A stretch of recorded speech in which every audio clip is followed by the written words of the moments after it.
Good evening. My name is Anji Reddy Nelamalapu. I am from Mississippi, United States of America. In this video, I am trying to explain how the education has changed over time and how our society has evolved and progressed in education. I believe studying the history of special education law is important to provide a sense of the past. By knowing the history of special education, we gain knowledge about past, understand the present, and prepare for the future. Study of history is essential for a good citizenship, and I believe the study of history of special education law is necessary for professional excellence. And here in this video, I am trying to do my best effort to try to talk about the landmark law of the special education in a chronological order. The first one here I want to address it is the National Defense Education Act of 1954. The acronym for this is NDEA, the Public Law 84-911. This law is designed to provide funding to the United States education institution. And the next one is the Elementary and Secondary Education Act of 1965, ESEA. This law is designed to provide a commitment to the educationally disadvantaged in the community. The ESEA was designed to address the educationally inequality. The Elementary and Secondary Education Act was amended in 1966, established the first federal grant program for the education of children and the youth, and established the Bureau of Education of the Handicapped, which the acronym BEH, and the National Advocacy Council. Now we call this council as a National Council on Disability. These both institutions were established during the amendment of 1966 for the Elementary and Secondary Education Act. The next landmark law, which is about the Bilingual Act. This is also called the Bilingual Education Act of 1967, Public Law 9247. It's a landmark piece of the federal legislation for the minority language speakers. This law is designed to address the needs of the students with a limited English speaking ability. The next law is the Education for All Children, All Handicapped Children Act of 1975, the Public Law 94-142. This law ensures that all handicapped children have the free education designed to meet their individual needs. The next law is the Child Development and Education Act of 1989, Public Law 101-239. Authorized appropriations to expand the Head Start program and programs carried out under the Elementary and Secondary Education Act of 1965 to include the child care services. This is one of the important programs which is started to help out the children who is especially poor through the Head Start program. The children can go to the schools and they have a pre-preparation kind of program to get them ready to go to the elementary school system. This is one of the important law. The other law is Individual with Disabilities Education Act. As we know, this is an idea of 1990. This law ensures the services to the children with disabilities throughout the nation. The idea governs how states and public agencies provide the early intervention, special education, and related services to more than 6.5 million eligible infants, toddlers, children, and youth with disabilities. IDEA focuses on students with disabilities, rights, and the responsibilities of the public school through 6 major principles.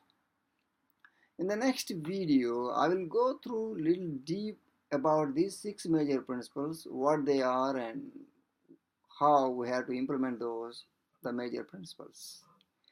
The next law is the No Child Left Behind Act of 2002, which is also called NCLB.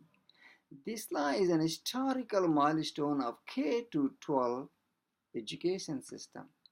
The No Child Left Behind Act requires that the state to develop assessment in basic skills to be given to all students, and this act held schools accountable for kids' learning and achievement. As we know that the students with special needs going to the school system, they had to take the state mandated tests, such as student might take a core subjects, which is maybe history, math, biology, physics, or whatever the subject that they are interested to pursue career in the college level. They have to take a test. We see that the child can able to pass the test, then they go ahead and take an ACT, go to colleges and pursue the further education towards to reach the career goal. So the foundation of that kind of opportunity for all children, including students with disabilities, was started in this law, which is No Child Left Behind Act of 2002. So this law is a very important law that everyone's supposed to know what's going on with this law. And the next one is the Every Student Succeed Act of 2015, ESSA. The No Child Left Behind Act was due for reauthorization in 2007, which means the No Child Left Behind Act should be reauthorized every 5 years. So the law actually started in 2002, No Child Left Behind Act, which means in 2007 it should be reauthorized to continue the program. Whereas during the Obama administration, this law was not reauthorized somehow, some reasons. But even though it's not a reauthorization, Obama administration granted a waiver to the state that showed some progress or some success, even though law is not amended. This is the law which is called ESSA. However, the waiver is granted to the schools to which accepted to adopt the Common Core state standards. Common Core standards. We just talk about Common Core. What are the Common Core? This Common Core is a standards or curricula that go all around the country, where your state is supposed to be try to implement and see how those laws kind of helpful to the kids.